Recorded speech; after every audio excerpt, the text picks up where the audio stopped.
Hoy, en el baúl de los libros, hablaremos de... El cuarto de atrás, de Carmen Martín Gaite. El cuarto de atrás, una obra clave, ¿eh? Fundamental, diría yo. Se publicó en el 78, ¿verdad? En plena efervescencia de la transición española. Y la verdad es que tenemos aquí unos apuntes, algunos artículos, material interesante para meternos a fondo. Así es. Y nuestra misión hoy, pues, es intentar sacar lo esencial de todo esto, ¿no? Entender por qué el cuarto de atrás es que es mucho más que una novela. Es como un artefacto literario, ¿sabes?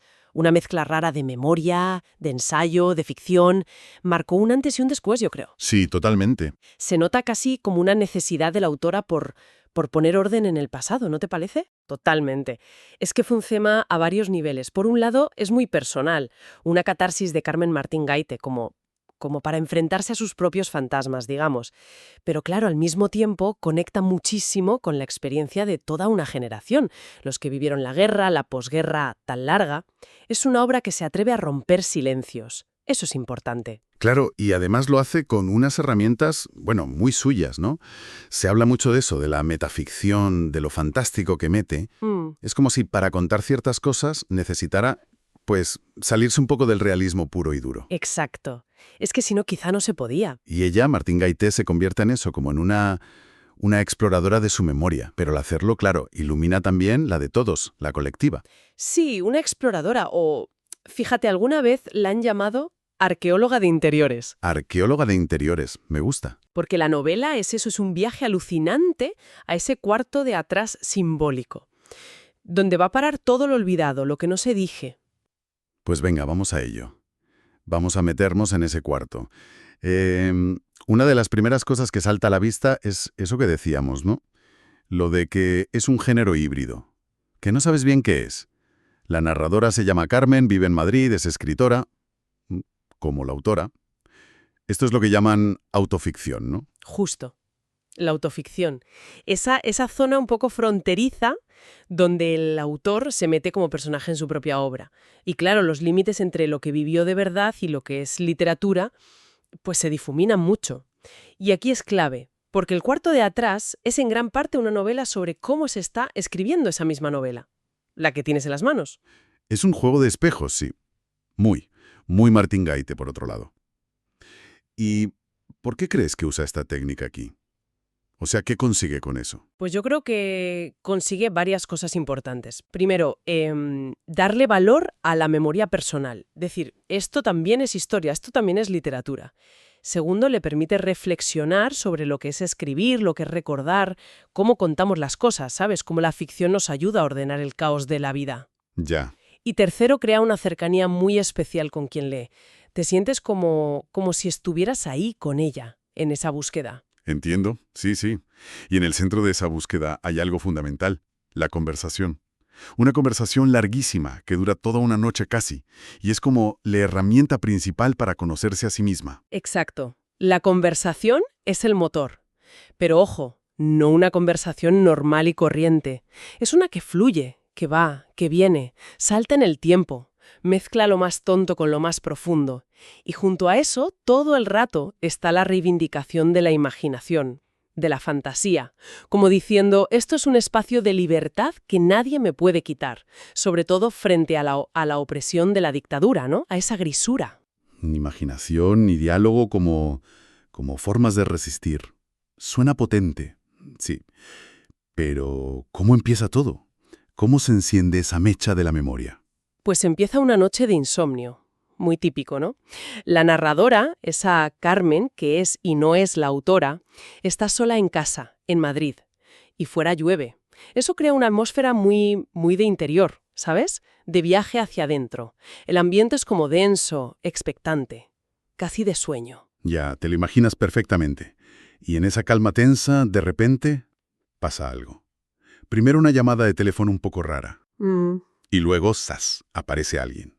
Casi como por arte de magia, ¿no? Un hombre vestido de negro en su salón. El famoso Caballero Negro.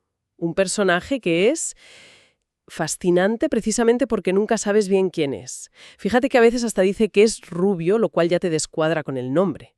Es pura ambigüedad. ¿Es real? ¿Es imaginado? Ahí está la clave, ¿no? Es el que lo provoca todo. el catalizador, su presencia y sobre todo que escucha, ¿no? Eso es lo que hace que ella empiece a recordar, a hablar, a contarse. Sí, Y las interpretaciones sobre quién es, pues hay mil. Y yo creo que la gracia es esa, que no se cierre. totalmente de acuerdo. Podría ser, pues tantas cosas, un amigo imaginario de la infancia que vuelve, un alter ego para hablar consigo misma, o como una especie de psicoanalista improvisado, ¿no? Que escucha sin juzgar. O la memoria personificada, o la literatura misma que viene a buscar su historia. Esa indefinición es parte del juego. Es lo que te engancha también. Y la conversación que tienen, que es casi toda la novela, es esa excavación que decíamos, esa arqueología. Un diálogo largo que da vueltas, se va por las ramas, vuelve. Muy parecido a cómo funciona la memoria, ¿verdad? Exacto, imita perfectamente ese fluir un poco caprichoso del recuerdo. ¿Y qué sale? ¿Qué tesoros o fantasmas, como decían los apuntes, salen de ahí? Salen muchas cosas, muchas capas. Lo primero, muy fuerte, la infancia y la posguerra. Recuerdos muy vivos de Salamanca, la guerra, los años de después, el miedo, la pobreza, la escasez de todo. Mm. Pero no solo de cosas materiales, también de, de palabras, de poder hablar. Ese silencio impuesto, sí, es un tema central. Es que la dictadura no solo controlaba lo que hacías, controlaba lo que decías. Había un lenguaje oficial, ¿no? Y muchas cosas se quedaban sin decir, mudas, guardadas justo ahí, en ese cuarto de atrás, de la conciencia de todos. Y la novela lo que hace es romper eso, con la palabra hablada, dialogada, casi como una terapia, ¿no? Y allí entra la gran metáfora del título, el cuarto de atrás. Ese sitio físico, el trastero donde guardas los trastos viejos, lo que no quieres ver, pues se carga de significados. Es una metáfora potentísima, sí, y con muchos sentidos. Por un lado, claro, es la mente, el subconsciente, ese almacén de lo reprimido, los traumas, los deseos ocultos. Pero también es el sitio de la imaginación loca, el refugio de la creatividad que el régimen quería controlar.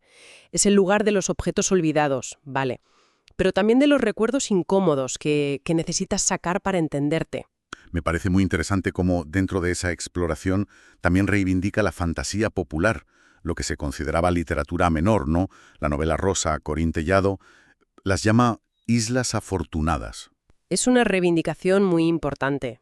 Demuestra que esas historias, que a veces se miraban por encima del hombro, pues cumplieron un papel vital.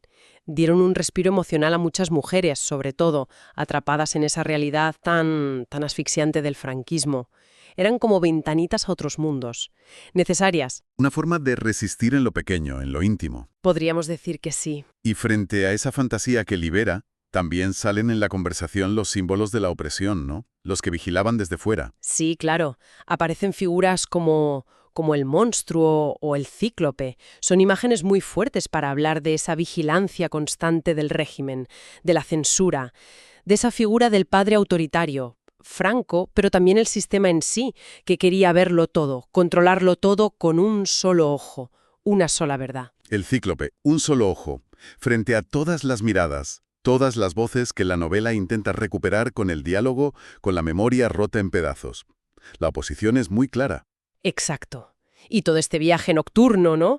Toda esta conversación, pues acaba en un final que sigue jugando con esa ambigüedad, esa niebla que ha envuelto todo. Llega el amanecer, parece que la charla termina.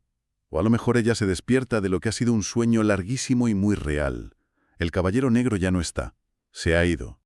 Pero no se ha ido sin más, ha dejado pruebas. Hay cosas sobre la mesa. Dos cosas claves, sí. Una cajita dorada, llena de cositas pequeñas, variadas, que parece simbolizar eso, ¿no? La memoria de la infancia recuperada, los trocitos del pasado. Y lo más fuerte, un montón de folios escritos a máquina. El manuscrito. El de la novela que acabamos de leer. Es un cierre genial. Cierra el círculo de la metaficción perfectamente. Pasó de verdad. Fue un sueño provocado por el insomnio y las ganas de escribir. Una sesión de autoterapia nocturna que se convirtió en libro. Ella, muy lista, no te da la respuesta. Y que no te dé una respuesta única es en sí mismo toda una declaración. Refuerza esa idea que está en toda la novela. La memoria no es una foto fija del pasado, es algo que construimos, un relato que hacemos y rehacemos, pues con palabras, con imaginación. Ahí es donde lo de la metaficción tiene todo el sentido.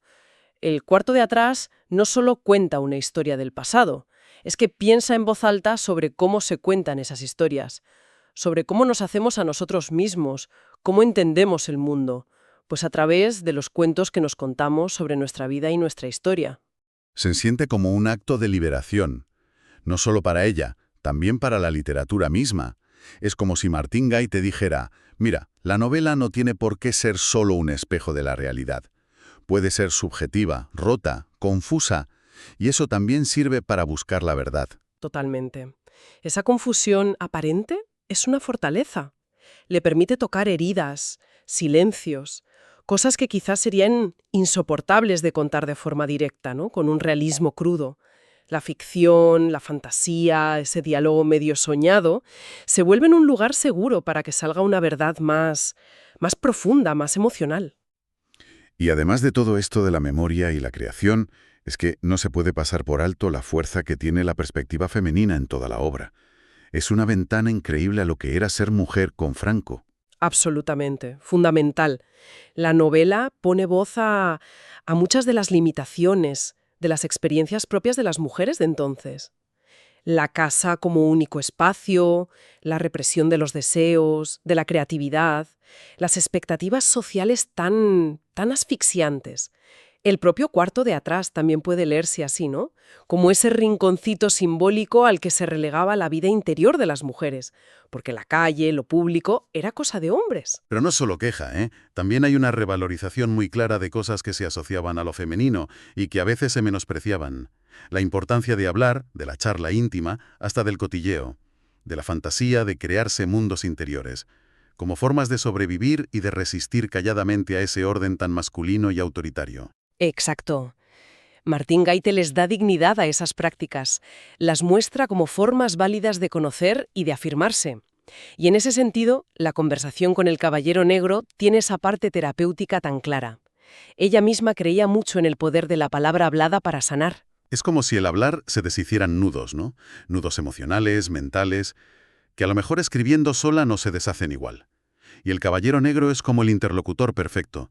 Escucha sin juzgar, hace preguntas que ayudan a profundizar, crea ese espacio de confianza para que los fantasmas del cuarto de atrás puedan salir. Y al salir, al ponerles palabras, al contarlos, esos fantasmas cambian. El recuerdo que dolía, el trauma, se integra en una historia, se vuelve algo que puedes entender y hasta cierto punto manejar.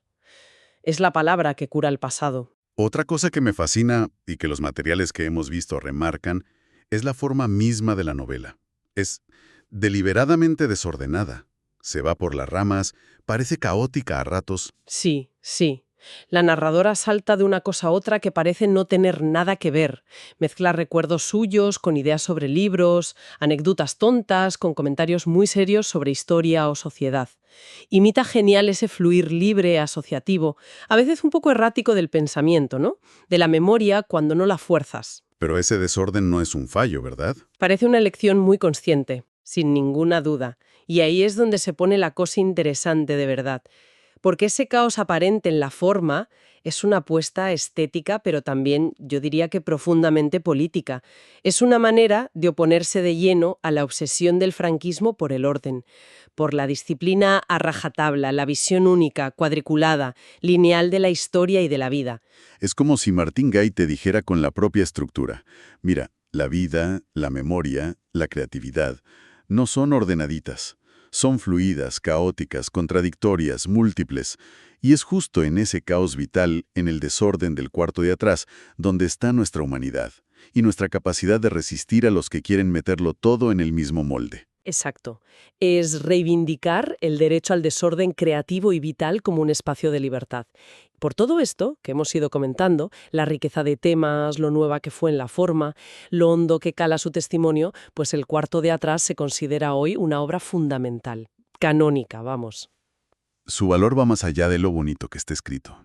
Tiene una importancia histórica, testimonial, enorme, porque consiguió algo muy difícil: ponerle nombre, darle forma de relato a esa herida que fue la guerra civil y la posguerra para toda una generación.